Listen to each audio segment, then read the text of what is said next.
Terima kasihlah atas peluang yang diberikan. Dan saya pun sebenarnya memikirkan apakah tajuk yang sesuai di bulan Ramadan ni ya. Jadi nak sembang tentang haiwan agama Islam tak apa nak kenal ya.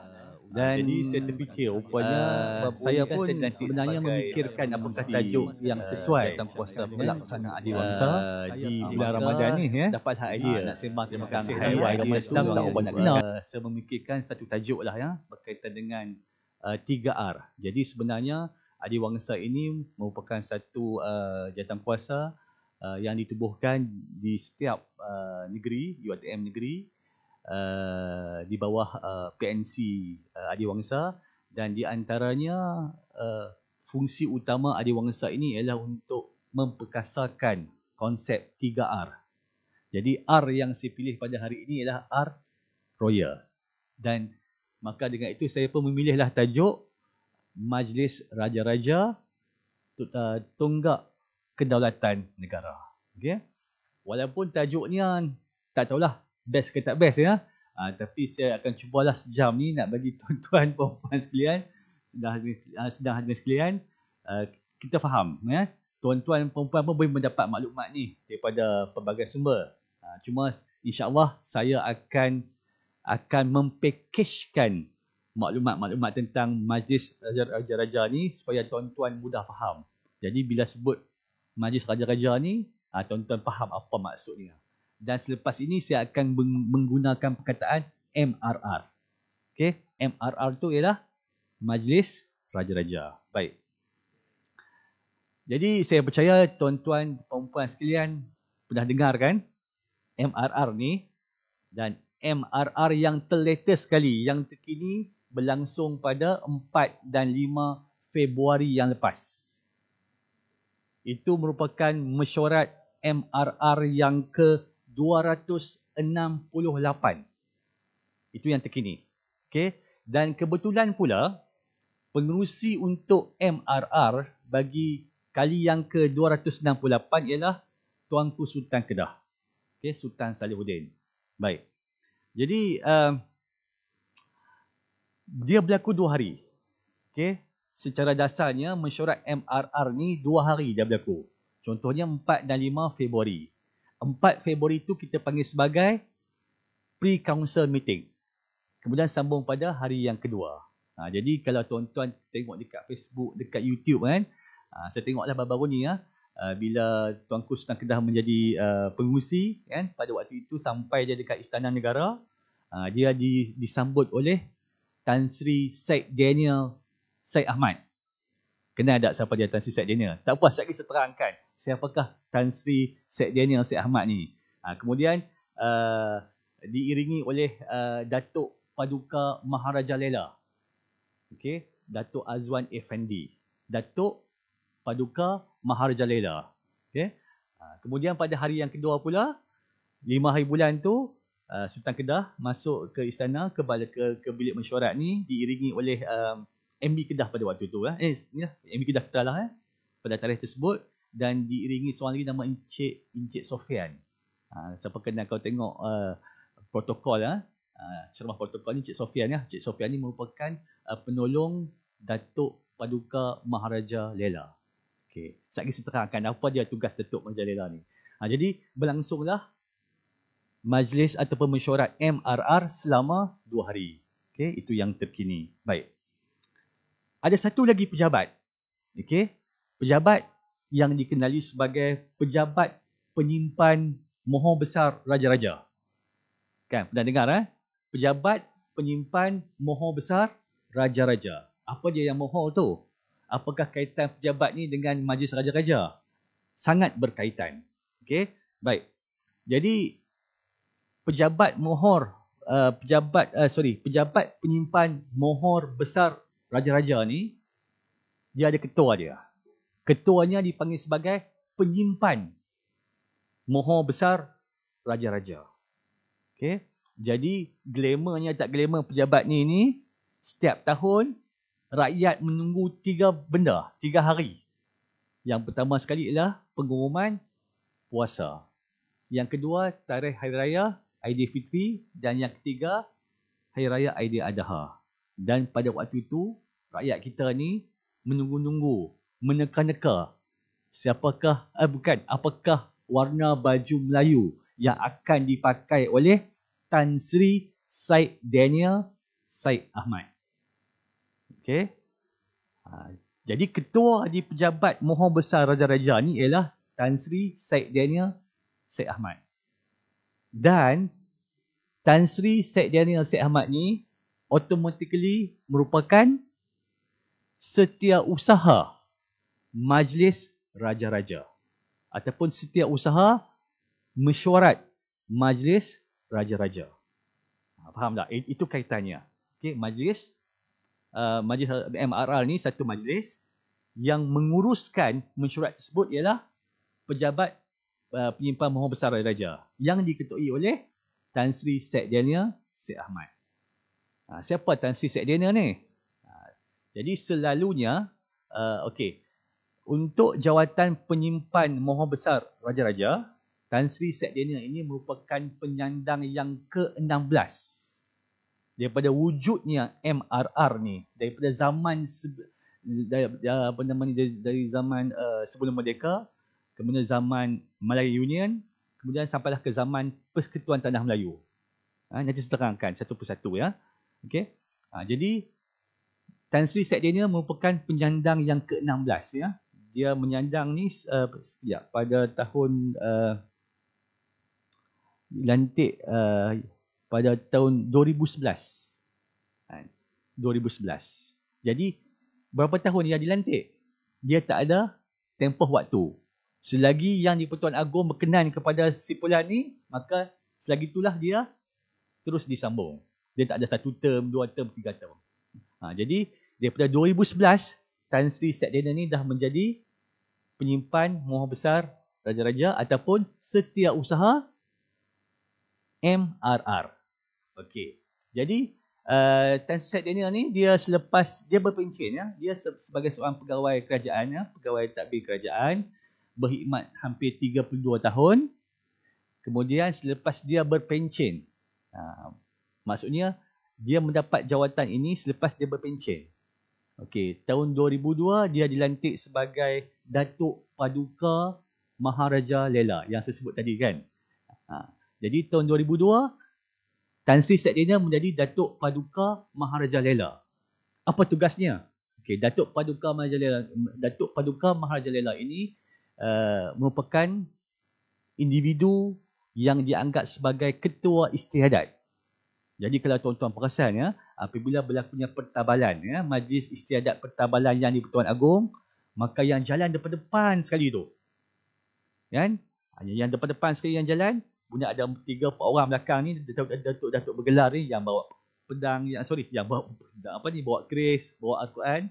Yang depan tu ialah Datuk Paduka Maharaja Lela. Tugasnya beliau ialah sebagai ketua istiadat. Kalau di bahagian di Istana Negara ni, ada satu bahagian ni namanya bahagian istiadat. Ketuanya adalah Datuk Paduka Maharaja Lela. Jadi Tan Sri Syed Daniel ni pernah pegang jawatan ni. Kemudian tahun 2004 dia memegang jawatan Datuk Pengelola Bijaya Diraja. Itu nama dia. Datuk Pengelola Bijaya Diraja. Okey, Datuk Pengelola Bijaya Diraja ni dia atas sikit daripada Datuk Paduka Maharaja Lela. So Datuk Pengelola Bijaya Diraja ni dia mengawal pengurusan, dia mengurus keseluruhan istana. Okey. Dan jawatan ini juga berada di setiap istana di negeri-negeri yang bersultan. Kan? Contohnya di Kedah, okey, Datuk Bakar. Dia merupakan Datuk Pengelola Bijaya Diraja. Okey, menguruskan istana.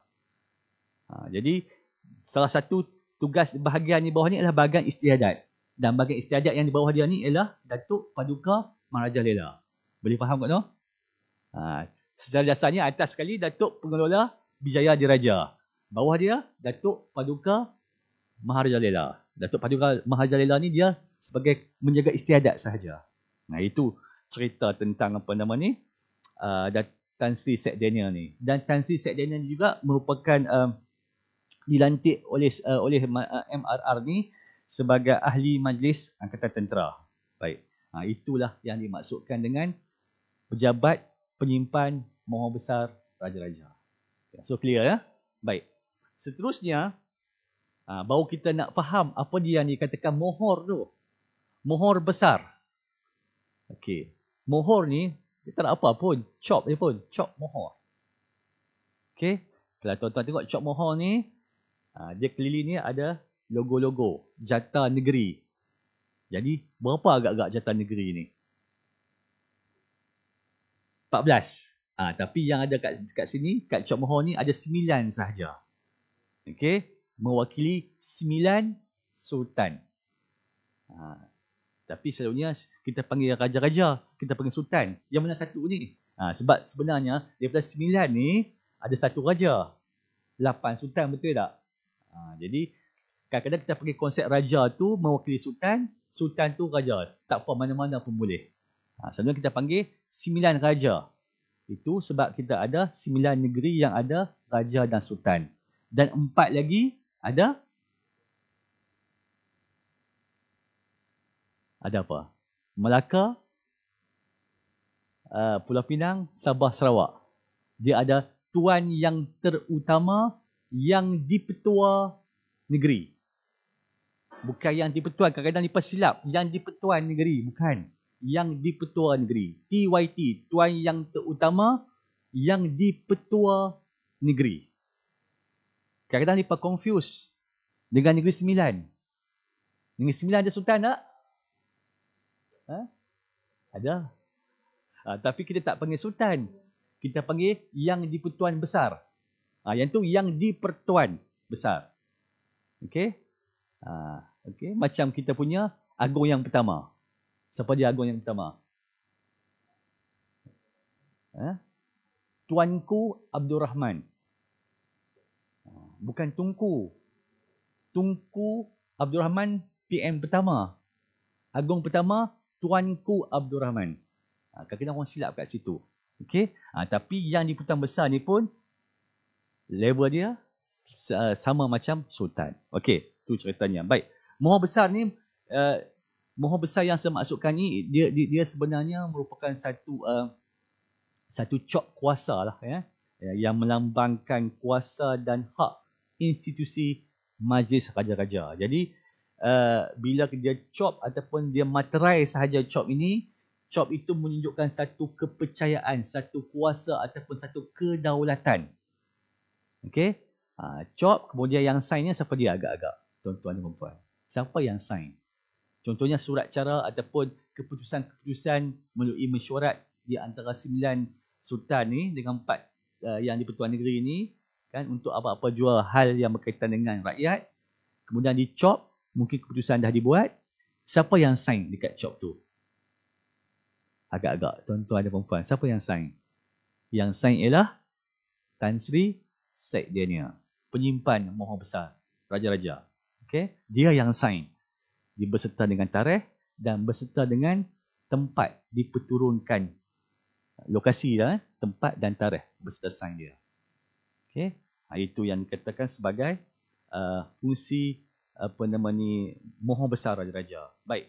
Seterusnya kita lihat apa sebenarnya tugas lain seperti yang saya beritahu tadi, penyimpan mohon besar ini dia bertugas sebagai urus dia mesyuarat Majlis Raja-Raja. Kemudian Tan Sri Syed Daniel ni sebagai setiausaha MRR ni bersama dengan staf-staf dia menguruskan minit-minit mesyuarat. Okey, memanggil, menjemput sultan-sultan, kan? Tuan yang terutama yang di Pertuan Negeri dan sebagainya. So semua urusan mesyuarat itu dilaksanakan, dikendalikan oleh pejabat penyimpan mohon besar raja-raja. Dan Tan Sri Syed Daniel juga merupakan setiausaha mesyuarat tersebut. Itu fungsi dia ya. Dan kemudian apa lagi? Kemudian tugas pejabat mohon besar ini, dia mengesahkan segala keputusan-keputusan mesyuarat. Dia juga bertugas untuk mewawarkan kepada Perdana Menteri, kepada Dewan Rakyat, kan, dan juga kepada Dewan Negara. Dan akhir sekali, tugas yang saya beritahu tadilah, mengumumkan tarikh Hari Raya Aidilfitri, Adi Adha dan puasa. Itu di antara tugas-tugas utama pejabat penyimpan Maha Besar Raja-Raja. Baik, habis cerita tentang penyimpan Maha Besar. Kita patah balik kepada MRR ataupun Majlis Raja-Raja. Baik. Okey, tuan-tuan dan puan sekalian, sebelum kita masuk kepada MRR ni, moleklah kita untuk melihat kepada bagaimana tertubuhnya sejarah penubuhan ataupun sejarah kewujudan Kesultanan Melayu di tanah Melayu ini. Okey, ada dua.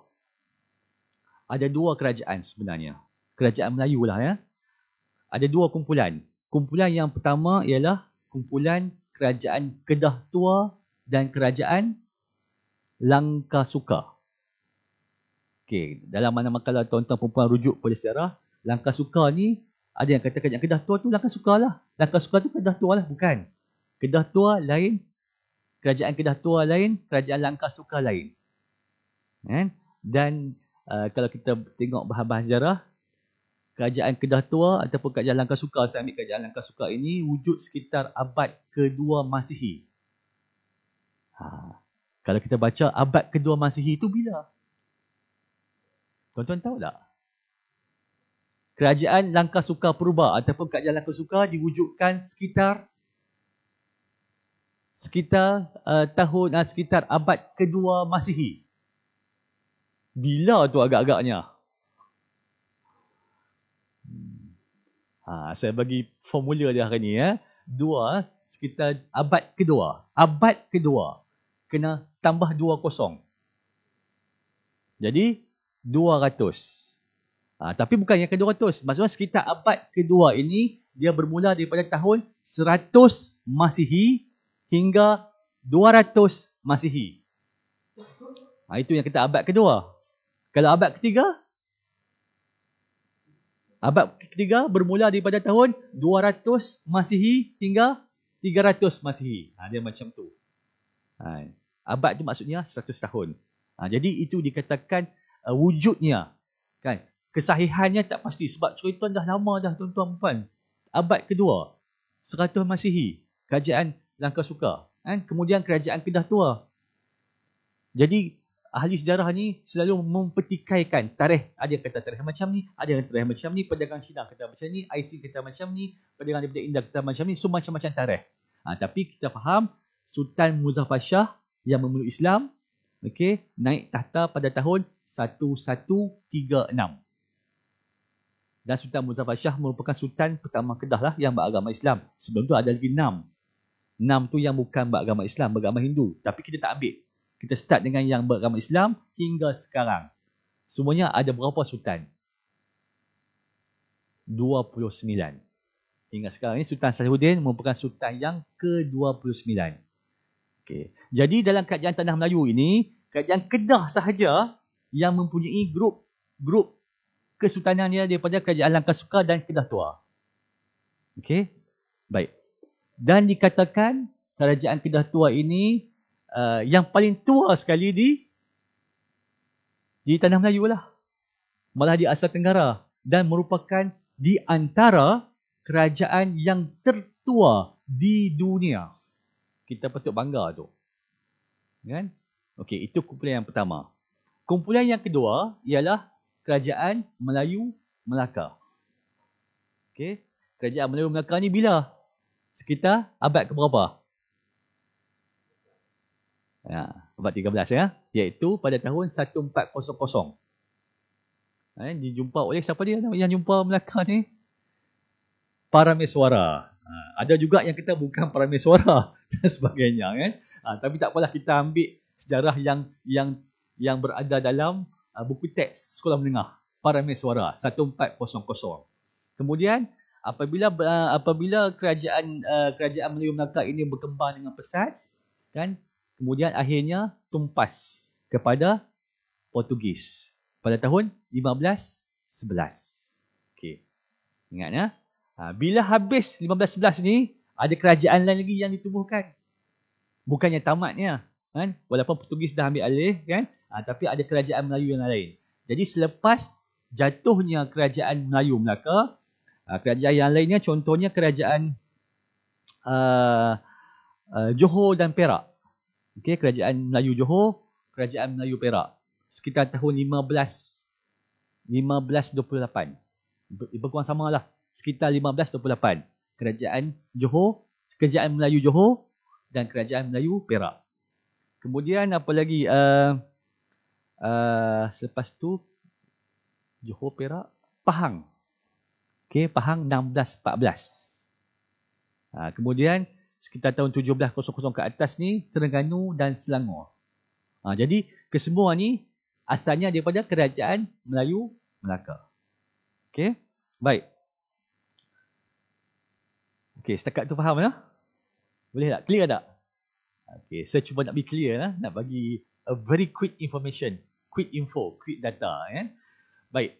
Habis tu kita masuk pula kepada institusi beraja di Malaysia ni. Institusi beraja, kesultanan. Asalnya dulu kita ni dinamakan sebagai sistem beraja mutlak. Nama asal dulu sistem beraja mutlak. Apa dia sistem beraja mutlak ni? Jadi saya percaya tuan-tuan pun selalu, tuan-tuan perempuan sekalian ya, pernah tak tengok cerita Melayu lama-lama dulu? Tahun 60-an, 40-an, 50-an, 60-an kan? Dia ada pelakon-pelakon yang memegang watak sultan. Kalau filem-filem Melayu ni, dia ni lah. Saya ambil contoh. Contohnya Haji Mahdi. Haji Mahdi ni, dia filem dia menjadi Sultan Melaka, filem Hantuah. Kan? Kemudian M. Amin. S. Amin kah? Apa nama? S Amin kah? M. Amin. M. Amin. M. Amin menjadi Sultan Mahmud mangkat di Julang. Kemudian satu lagi yang muka selalu jadi sultan ni, Yusof Latif. Mesti tak kenal. Yusof Latif itu filem Lancang Kuning. Itu cerita kesultanan yang berat lah, yang berat. Cerita kesultanan yang kelakar ni pun ada juga. Dengan Ahmad Nifu. Sultan dalam filem Nujum Empat Belalang. Itu watak sultan. Jadi kenapa saya ceritakan tentang watak sultan ni? Waktu itu, kalau tuan-tuan perempuan pernah dengar, waktu itu sultan-sultan waktu dia contoh yang serius, Beta murka dengan apa yang Memandang Menteri lakukan. Dengan ini, Beta menghukum Memandang Menteri dibuang negara. Nampak tak? Jadi pada waktu itu, yang kata mutlak ni, kesemua kuasa pemerintahan, kuasa hukuman apa semua ni berada di tangan sultan. Tak perlu Memandang Menteri yang buat salah ataupun siapa-siapa rakyat ni nak kena pergi bicara ke, masuk mahkamah ke, tak ada. Sebab apa? Sebab pada waktu itu kita mengamalkan sistem beraja mutlak. Bagus tak sistem beraja mutlak ni? Bagus tak? Dia ada dua. Bagus kiranya sultan itu sultan yang baik. Tak bagus apabila sultan itu sultan yang zalim. Itu je pun. Kan? Itu sultan beraja mutlak. Kuasanya 100% di tangan sultan. Sultan boleh buat apa saja. Tak ada kawalan langsung. Kan? Mungkin bendahara boleh nasihat. Tapi keputusan yang utamanya ialah sultan. Itu secara dasarnya konsep sultan beraja mutlak. Okey? Okey. Kemudian kita pergi yang sekarang ni. Okey, tuan-tuan perempuan sekalian, sekarang ni kita tak gunalah sistem mutlak ni. Okey? Rakyat marah kalau pakai mutlak ni. So sekarang ni kita panggil sebagai sistem, siapa tahu? Sistem raja berperlembagaan.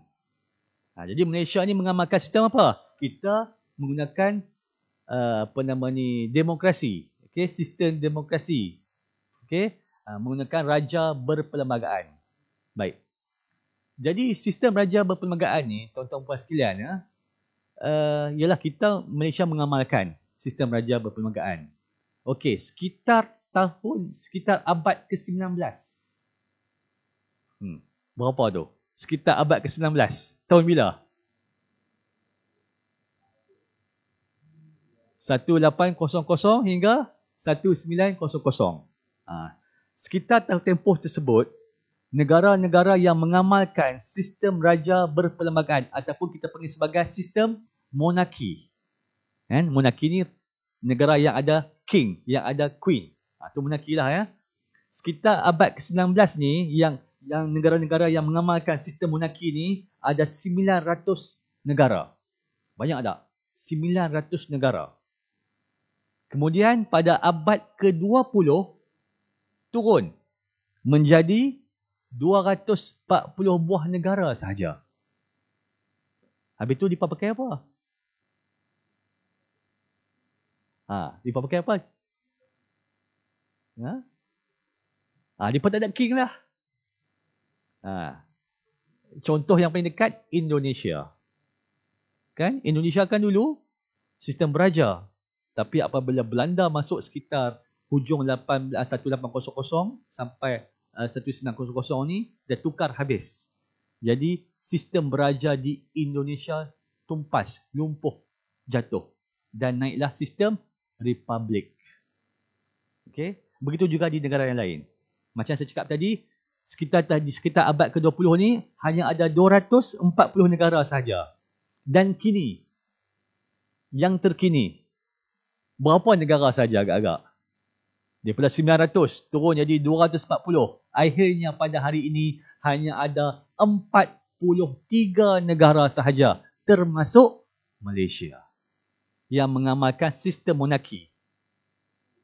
Okay. Jadi bermaksud apa? Kalau apa yang saya beritahu kat tuan-tuan puan ni, apa maksudnya di situ? Apakah di antara indipatinya di sini? Apa yang boleh kita simpulkan di sini? Bermaksud masyarakat dunia ni, di satu dunia ni, okay, dah kurang percaya. Faham tak? Kurang mempercayai, kurang menyokong kepada sistem monarki. Mereka tak mahu negara mereka ada king dan queen. Biar ada presiden pun tak apa. Negara yang komunis tu lain lah ya. Kita ada banyak sistem pemerintahan. Demokrasi, komunis, sosialisme, kan? Ada macam-macam lagi lah. Artikrokrasi. Macam itulah. Ada 10 nanti tuan-tuan boleh rujuk. Kan? Kita ni demokrasi. Kan? Kita demokrasi. Tapi kita combine dengan sistem raja berperlembagaan. Baik. Kita antara salah satu daripada 43 tuan-tuan puan. Okey. Satu lagi saya nak bagi tahu. Fakta ni ramai orang tak tahu. Daripada 43 negara ni yang mengamalkan sistem monarki ni, Malaysia sahaja satu-satunya negara di dunia ini yang mengamalkan sistem penggiliran. Sistem penggiliran. Bermaksud agung-agung yang ada di Malaysia ini digilirkan. Berlaku penggiliran. Kalau monarki yang lain, dia pakai sistem yang daripada adik-beradik. Kan? Satu descendant sahaja, satu keturunan sahaja. Tapi Malaysia ni, kita ada sistem penggiliran yang sangat baik. Setiap agung, setiap sultan yang dilantik menjadi agung mengikut giliran masing-masing. Tidak ada yang nak caras. Tidak ada yang nak jatuh. Tidak ada yang cuba nak menjatuhkan antara satu sama lain. Semuanya mengikut kepada aturan dan giliran. Sehingga sekarang. Soalan saya. Sekarang ni agung kita yang keberapa?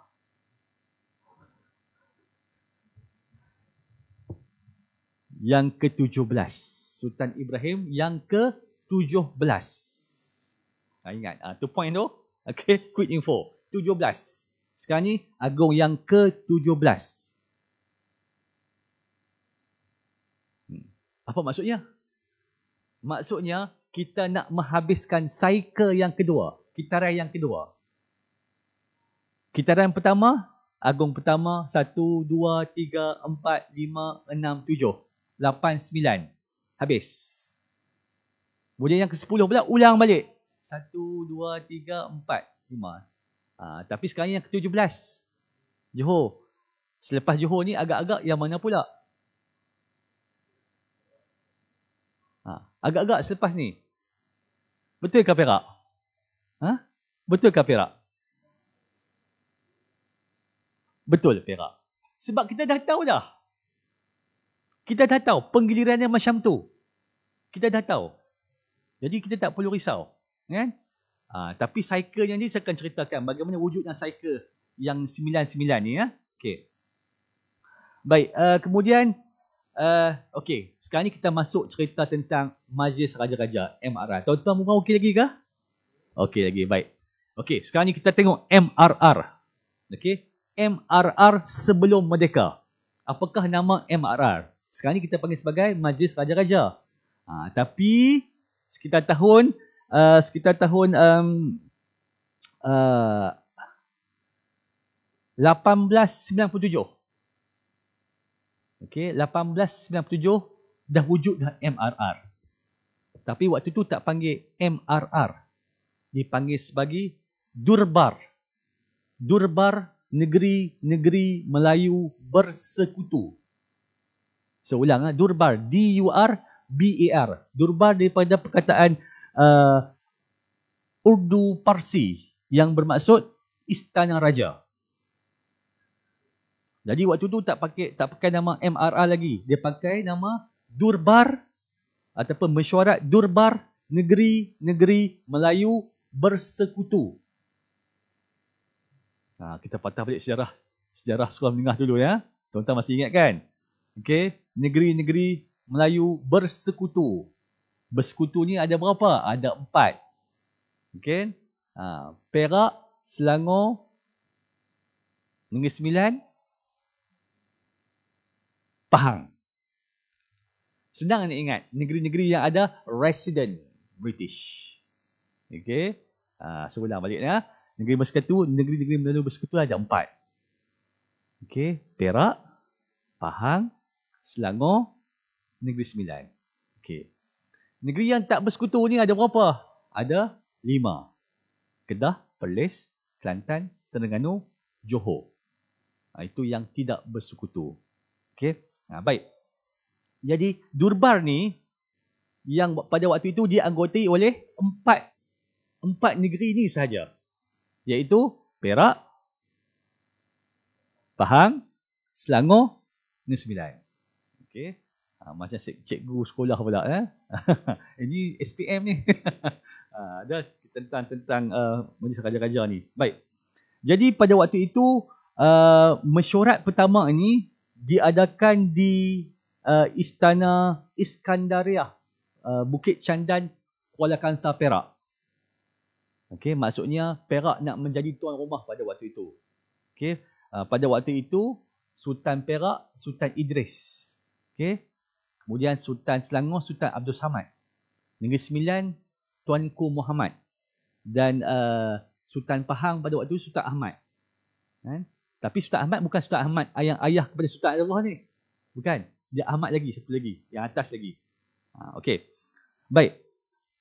Durbar, mesyuarat Durbar pertama ini, tuan-tuan dan puan sekalian, siapa yang menganggotai? Jadi 4 negeri ni yang anggotai.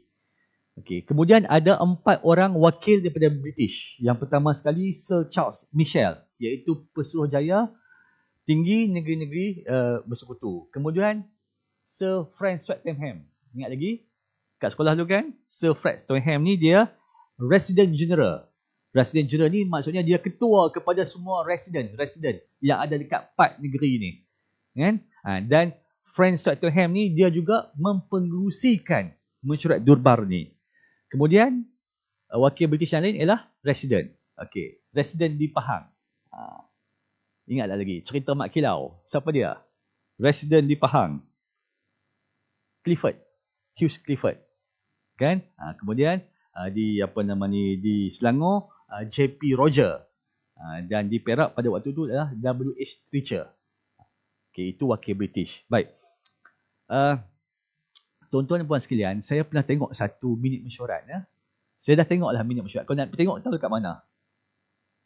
Kalau kita nak tengoklah minit mesyuarat Durbar ni, yang pertama ni, kat mana yang boleh kita tengok? PSB? Tak. Kat mana ni? Betul, Puan Ros. Dekat Arkib Negara Malaysia. Okey, saya dah tengok lah. Ada punya kertas hadapan tu kan. Kertas hadapan tu, contohnya macam ni ya. Untuk presents yang hadir pada waktu itu, okey, saya ambil contohnya macam Negeri Perak kan. Negeri Perak tadi, senarai yang pertama sekali saya akan beritahu tadi, Sultan Idris. Okey, Sultan Idris ni yang pertama. Mewakili Perak lah, Sultan Idris. Kemudian yang kedua, W.H. Teacher. Nampak tak? Resident. Maksudnya resident Inggeris ni, dia bukan main dengan hak geng-geng British ni. Macam kita lah, kalau majlis raja-raja kita, Sultan dengan MB. Pada waktu ni, Sultan dengan Resident. Nombor 2. Nombor 3, Raja Muda. Raja Muda Musa. Yang keempat, Datuk-Datuk bergelar. Contohnya macam kat sini saya tengok, orang kaya Temenggung, orang kaya Menteri, orang kaya Sri Adhika Raja, orang kaya Laksmana dan orang kaya Panglima Kinta. Itu yang hadir. Mewakili negeri Perak. Dan 3 lagi negeri pun sama juga. Sultan, wakil residen Britishnya, Raja Muda dan Datuk-Datuk bergelar. Ramai tak? Ramai lah kan? Ya? Tapi sekarang tak. Sekarang ni, siapa yang hadir? MRR sekarang ni, bagi setiap negeri, berapa orang yang hadir? Agak-agak lah. Tembak pilah tuan-tuan puan sekalian. 3. Okey, yang pertama siapa dia? Tentulah Sultan. Yang kedua, MB. Yang ketiga tadi? 2 je. MB tu bertugas sebagai penasihat. Yang sekarang ni, 9 negeri kita yang ada Sultan ni, yang pertama Sultan. Penasihatnya ialah MB. Okey. Yang 4 negeri lagi ni, Pulau Pinang, Melaka, Sabah, Sarawak, tuan yang terutama, yang di-Pertuan Negeri, yang penasihat dia, Ketua Menteri. Dia tak pakai MB, dia pakai Ketua Menteri. So ada 4 Ketua Menteri. Faham ya? Okey, senang. Baik. Okey, itu yang berlaku sebelum Malayan Union. Okey, sekarang ni saya nak cerita pula tentang MU. Okey, bukan Manchester United lah. Malayan Union. MU. Tuan-tuan ingat lagi? Rakan-rakan sekalian, ingat lagi MU ni apa dia? Dalam Malayan Union ni, cerita dia, sejarah dia ni. Ingat lagi? Tak ingat dah? Okey, saya bawa balik ya. Tuan-tuan ke zaman persekolahan dulu. Waktu kita belajar tentang Malayan Union. Sebelum Malayan Union, macam tadi saya dah bagi tahu, kita dah ada satu, British pada waktu itu dah ada satu sistem yang baiklah. Kan? Durbar. Durbar negeri-negeri Melayu bersekutu. Dah cantik dah pada waktu itu. Kan? Maksudnya Durbar ini membincangkan tentang hal-hal pentadbiran, hal ehwal negeri. Bersama dengan British lah. Kan? Tetapi British ni tamak. Kalau tuan-tuan ingat sejarah cerita yang saya pernah ceritakan dulu, cerita tentang musuh bisik ni, saya cukup suka menghentam British ni. Peranan British ni sangat jahat. Waktu perang musuh bisik kan, saya bagi ceramah kan, waktu tu British dengan Siam, bersekongkol dengan Siam, menjatuhkan negeri Kedah. Sama juga macam sekarang ni, macam di tanah Melayu ni. Malayan Union ni tujuannya ialah untuk menghapus kuasa Sultan. Faham tak? Kan? Ingat balik kan? Okey. MU ni dia nak menghapus kuasa-kuasa yang ada Sultan. Yang dia nak bagi ada 2 benda saja kat Sultan ni. Apa dia? Kuasa menjaga adat resam. Ada adat resam dan yang kedua agama Islam. Yang lain Gubernur British nak pegang semua. Kalau tuan-tuan lah menjadi rakyat pada sekitar tahun tersebut ya, sekitar 1940-an waktu tu ya. Tuan-tuan suka tak macam tu? Mau tak? Di mana raja-raja kita, sultan-sultan kita ni di-downgrade-kan. Kan? Jadi British ni jahat. Dia menghantar seorang yang bernama Sir Harold McMichael. Ingat lagi McMichael? Tak ingat dah lah? Sir Harold McMichael. Sir Harold McMichael ni merupakan perwakilan daripada British. Dia ni tugasnya untuk berjumpa dengan 9 orang. 9 orang Sultan bagi menandatangani tentang penubuhan gagasan Malayan Union. Sir Harold McMichael ni. Okay? Dan Sir Harold McMichael ni menghabiskan masa sebanyak 71 hari untuk dapat sign ke 99 orang sultan ni. Hebat tak? Agak-agak tuan-tuan dan puan sekalian, sultan-sultan sign tak? Kan? Kita dalam sejarah kita belajar bahawa sultan-sultan kita dengan rakyat kita pada waktu itu menentang gagasan penubuhan Malayan Union. Tapi yang cerita sebelum ni, macam saya cerita ni, adakah 9 orang ni sign? Sign juga kan? Kan? Sign juga. Sir Harold McMichael ni dia pandai.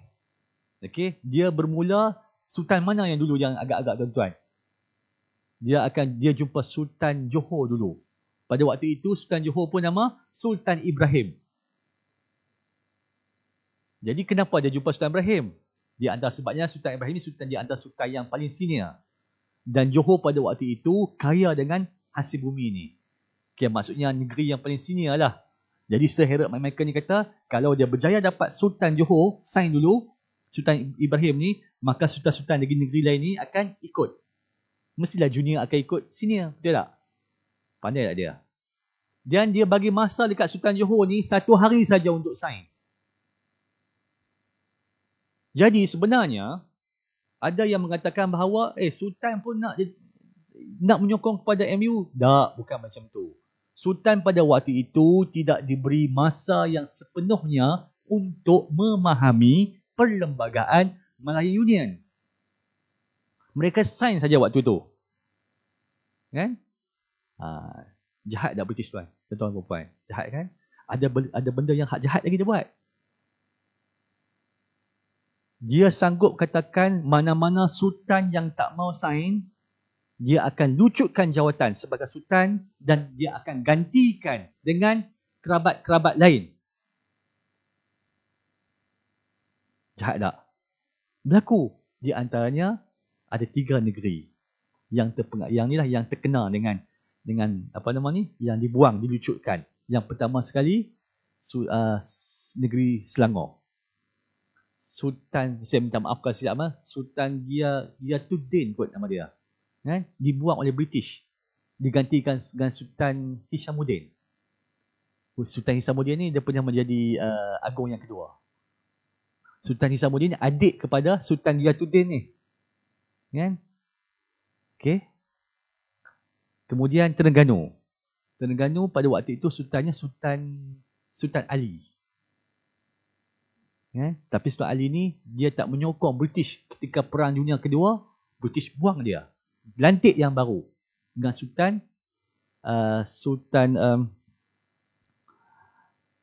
Ismail Nasruddin. Dan Sultan Ismail Nasruddin pun pernah menjadi agung. Nanti tuan-tuan, saya tak mau cerita sangat pasal benda-benda ni, dia agak kontroversi ya. Tentang Sultan Ali ni. Nanti bila-bila bacalah tentang cerita Sultan Ali. Sultan yang di-removekan. Bukan salah sultan, salah British. Nampak, British pun dah memporak-porandakan keturunan kerabat ni. Baik. Kemudian okey, balik kepada MRR. Tadi saya bagi tahu tadi nama dia Durbar Negeri-Negeri Melayu Bersekutu. Kan? Waktu Malayan Union ni British tukar nama pula. Dia tukar nama dia sebagai Majlis Sultan-Sultan. The Council of Sultans. Tukar nama pula. Dia tak buat nama Majlis Raja-Raja, dia letak mana Majlis Sultan-Sultan. Okey, waktu tu Gubernur Sir Edward Gen. Okey. Waktu lantikan Sir Edward Gen ni tahun 1946 ni, tuan-tuan bayangkan sepanjang tahun 1946 hingga tahun 1948 kuasa raja kita tak ada. Dan pada waktu itulah rakyat bangkit. Rakyat bangkit. Kita lihat waktu itu rakyat bangkit. Tak kira berbilang bangsa dan agama Melayu, Cina, India semua bergabung. Kan? Buat satu rusuhan yang aman lah. Perjumpaan ramai-ramai. Kalau tak silap saya di Padang Kot di Alustar 10,000 orang. Okey, menentang. Jadi, tadi yang hak sultan-sultan kita ni macam mana yang sign dah ni? Macam mana nak buat? Akhirnya mereka kembali ke pangkal jalan. Okey, sultan kita baru sedar. Kan? Jadi, mereka bergabung dengan rakyat. Yang dikatakan Majlis Sultan ni, kan, nama Majlis Sultan. Tapi, ceritanya kalau saya baca, saya refer kepada beberapa bahan sejarah, tak wujud langsung mesyuarat raja-raja ni ketika Malayan Union. Sebab apa? Raja-raja kita bersepakat memboikot Majlis Sultan-Sultan. Malah ketika pelantikan Sir Edward James sebagai Governor Malayan Union, mereka tak pergi. Boikot. Hebat tak? Baguslah. Nampak tak? Waktu tu rakyat kita dah bersatu padu. Okey? Bersatu padu. Menentang kepada gagasan Malayan Union. Baik. Jadi waktu tu tak berlaku ya. Kemudian last sekali sampailah ke apa nama ni, selepas Malayan Union kita panggil apa tuan-tuan dan sekalian? Dia sebelum merdeka lagi. Nama dia Persekutuan Tanah Melayu. Wujud tahun 1948. Jadi 46 Malayan Union sampai 48. 48 tukar. Apabila British mendapati bahawa rupanya raja-raja kita dan rakyat Tanah Melayu pada waktu itu tak suka untuk raja-raja mereka ini di-downgradekan. Jadi kesatuan tersebut kan, membuktikan Majlis Raja-Raja kita ni satu kumpulan yang sangat kuat. Menentang betul-betul. Sultan kita menentang betul-betul pada waktu itu. Dan lahirlah Persekutuan Tanah Melayu. Okey. Satu lagi, saya terlupa nak bagi tahu tuan-tuan puan sekalian ya. Pada 1946 jugalah UMNO ditubuhkan. Okey. Kita pun tak boleh lupa, jangan lupa jasa UMNO ni ya. UMNO ni ditubuhkan di Johor Bahru. Siapa pengasasnya? Datuk On Jaafar. Betul, masih ingat lagi. Jasa UMNO. UMNO ni waktu itu menggerakkan ramai ahli-ahlinya untuk menentang Malayan Union. Itu jasa UMNO yang perlu kita ingatlah. Ya? Baik. Okey, kemudian Persekutuan Tanah Melayu ditubuhkan pada tahun 1948. Pada waktu inilah gabungan dengan negeri-negeri Melayu bersekutu. Betul tak? Dulu Singapura pun pernah join sekali ya, Singapura, tapi dia keluar. Kan? Memula Melaka dengan Pulau Pinang masuk dulu. Kemudian waktu penumbuhan Malaysia tahun 1963 barulah Sabah dan Sarawak masuk. Jadi semuanya jadi berapa negeri? 9 tambah 4. Jadi 13. Okey, 13 ahli inilah yang dalam Persekutuan Tanah Melayu ya. Dan kemudian barulah nama Majlis Raja-Raja Melayu ditukar. Okey, tadi Durbar, negeri-negeri Melayu Bersekutu. Durbar Kemudian Majlis Sultan-Sultan. Last sekali Majlis Raja-Raja. Jadi nama Majlis Raja-Raja ini sewaktu Persekutuan Tanah Melayu 1948. Sampailah kita merdeka. Okey. Dan itulah sampai ke saat ini cerita yang saya beritahu tadi pada bulan Februari itu yang ke-268. Okey. Okey, semua nampak macam mengantuk ya? Tak apa, kita main game boleh tak? Semangat. Okey. Kita nak main game. Okey, tuan-tuan. Okey, tadi saya sebut ya. Negeri Melayu bersekutu. Negeri Melayu tidak bersekutu.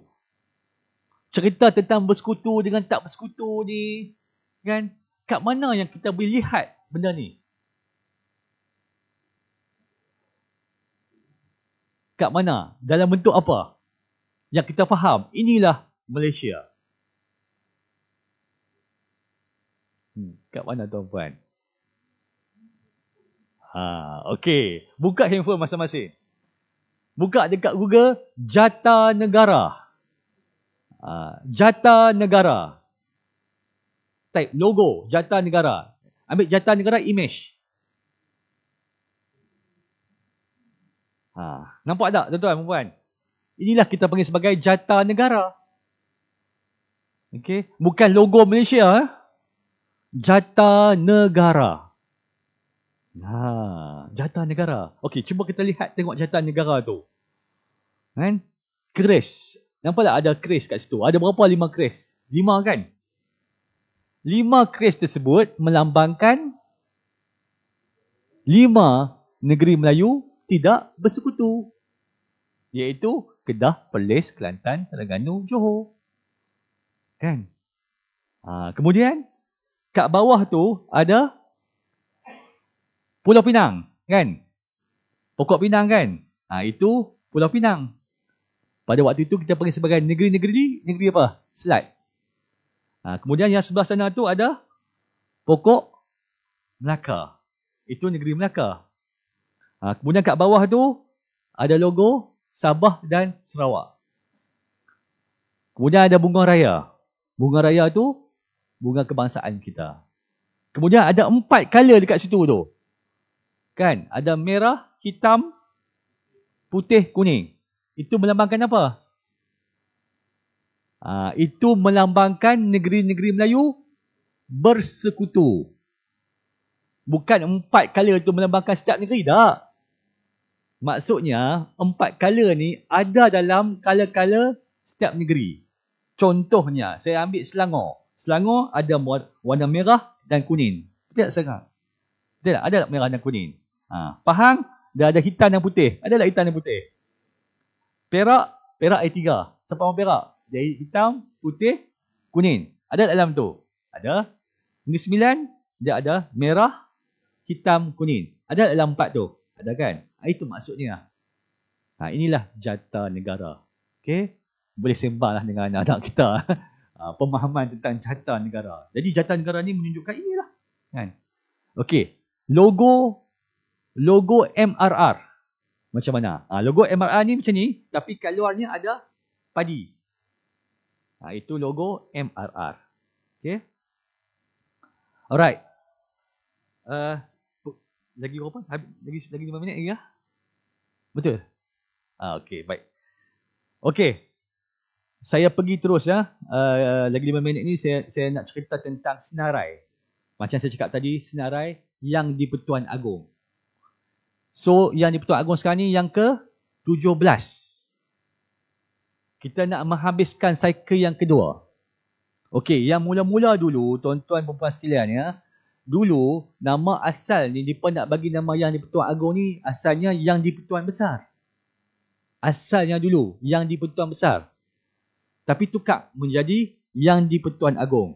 Last sekali dipilih yang di Pertuan Agong. Agong eja pun sama, ingat ya. A-G-O-N-G ya. Ada kadang yang tulis A-G-U-N-G, silap. Yang betulnya A-G-O-N-G, itu Agong. Okey. Jadi waktu nak pilih Agong ni, macam saya katakan tadi, untuk cycle yang pertama ni, dia memilih dari segi seniority. Waktu tu yang paling senior, macam saya beritahu tadi, ialah Sultan Ibrahim. Jadi Sultan Ibrahim ni, dia kata boleh tak nak menjadi sultan, nak dilantik sebagai yang di Pertuan Agong yang pertama. Sebab dia paling senior. Kan? Tetapi waktu tu, Sultan Ibrahim dia menolak. Dia kata dia tak larat. Pada waktu itu umurnya 84 tahun. Kemudian senarai kekananan yang keduanya ialah Sultan Pahang. Sultan Pahang pada waktu itu ialah Sultan Sir Abu Bakar Riayatuddin. Okey. Jadi waktu tu dia tak mendapat undi yang cukup untuk menjadi Agong. Sebab mereka ada 9 orang. Ingat, yang boleh mengundi ni 9 orang saja. Okey, saya beritahu ya. Majlis Raja-Raja dia ada keahliannya 13 orang. Betul tak? 13 orang. Yang di Pertuan Agong bukan anggota MRR. Tuan-tuan kena faham. Yang di Pertuan Agong bukan ketua MRR. Contohnya sekarang ni Sultan Ibrahim kita menjadi Agong. Jadi dia kita keluarkan. Siapa yang ganti dia bagi mewakili negeri Johor? Pemangku negeri Johor. Tunku Ismail. Faham tak? Okey. Yang 4 lagi ni, 4 yang di Pertuan Negeri ni pun ahli juga. Tapi mereka ni tak semua mesyuarat mereka masuk. Okey. Mesyuarat yang mereka tak masuk ni adalah mesyuarat tentang nak memilih Yang di-Pertuan Agong. Nak memilih timbalan Yang di-Pertuan Agong. Hal-hal yang berkaitan dengan kebesaran diraja, mereka ni tak masuk. Yang lain ni pun masuk. Faham tak? Kan? Okey, baik. Kita pergi ke nama Sultan. Okey. Jadi Sultan Ibrahim, Sultan Abu Bakar yang Pahang ni tak dapat mandat. Maksudnya tak dapat undi. Maksudnya mereka sekurang-kurangnya ada berapa? Dapat 5 dah cukup. Majoriti. Tapi dia tak dapat. Jadi bila dia tak dapat, kita tengok pula yang senarai yang ketiga. Ketiga yang senior.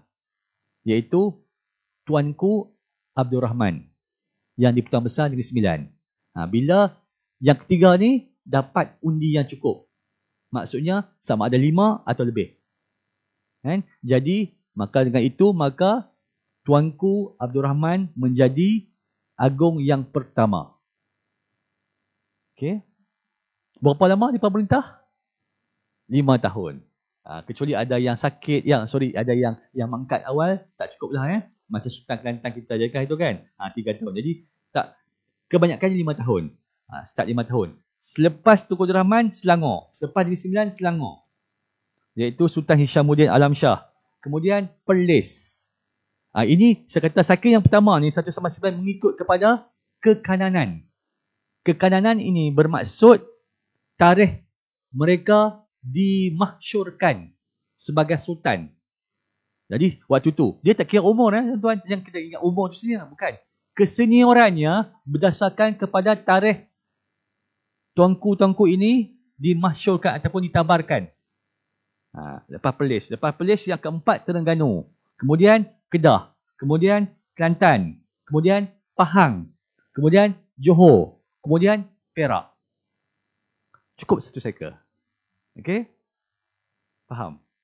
Cycle yang kedua ni depa tak tengoklah kepada kesenioran. Faham tak? Depa ulang balik kepada yang nombor 1 sampai nombor 9 tadi tu.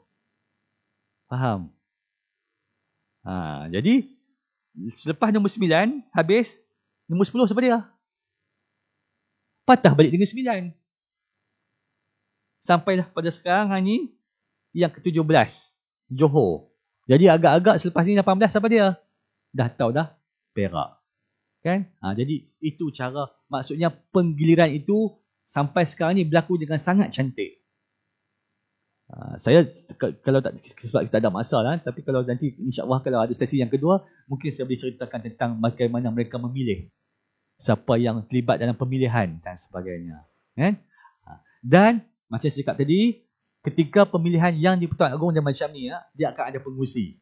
Selalunya kan, bila habis pemilihan ni, depa dah tahulah siapa yang di-Pertuan Agong, siapa yang timbalan yang di-Pertuan Agong. Bila buka je pintu mesyuarat, bilik mesyuarat tu, tengah-tengah ialah pengurusi mesyuarat.